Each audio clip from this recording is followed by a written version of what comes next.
טוב, אז אני מתחיל סדרת סרטונים. כל יום אני מעלה סרטון, משהו קטן משוק ההון שתלמדו.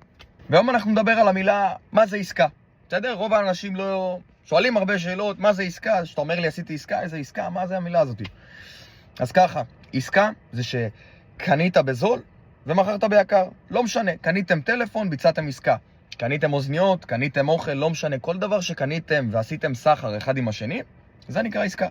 אז בשוק ההון, כנגד זה, זאת אומרת שקניתי מניה בזול ומכרתי ביקר. זה נקרא שביצעתי עסקת לונג. בסדר? ויש עוד עסקה שמחר אנחנו נדבר על זה, שזה עסקת שורט. נסביר על זה מחר ועוד כמה דברים. אז יאללה, זה היה להיום. מה זה עסקה? אם אתם שומעים, עשיתי עסקה, ביצעתי עסקה, אז כנראה שהבן אדם קנה, בסדר? בזול ומכר ביקר. או שבכללי, גם אפשר לבצע עסקה שהיא מפסידה. בסדר? זה המילה עסקה. קנית טלפון, ביצעת עסקת טלפון. קנית מניה, ביצעת עסקה על מניה. זהו.